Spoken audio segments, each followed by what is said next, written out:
สตรีแสนดีล้ำเลิศแม่ให้กำเนิดเกิดมาเป็นคนศาสตร์นี้ภาคเพียรเลี้ยงดูอุ้มสู่ให้ความสุขีตั้งแต่น้อยเติบโตชีวิตแม่บ่เคยหนีห่างไกลแม่เคยอดอ้อนพำวอนสอนสั่งนำพาสรรสร้างสองทางเห็นโลกแจ่มใสเฝ้าคอยส่งเสริม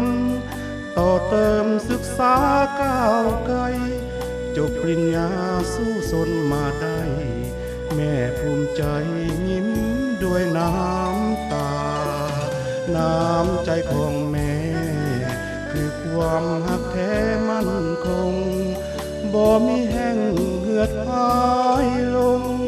ซื่อตรงตลอดเวลาเพราะน้ำใจแม่กันกองจากดวงอุราสวยดูแลรักษาแก้วตาจอมขวัญชีวีแม่เป็นต้นบุญพระคุณล้ำค่าเหมือนดังกับว่าพระอยู่คุ้มครองลูกนี้แม่ทนฝ่าฟันผ่านมาได้เนิ่นนานปีลูกทุกคนมีอยู่วันนี้ย้อนปารามีน้ำใจของแม่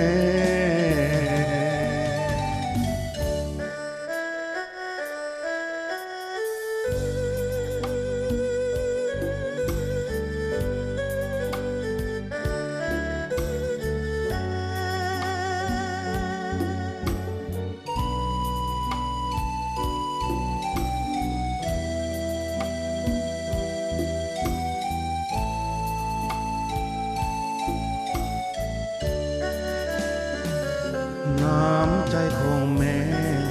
คือความหักแท้มั่นคงบ่มีแห้งเหงือดหายลงซื่อตรงตลอดเวลา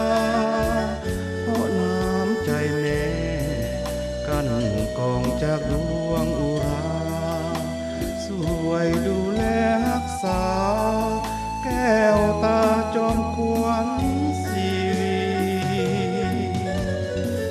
แม่เป็นต้นบุญพระคุณล้ำค่าเหมือนดังกับว่า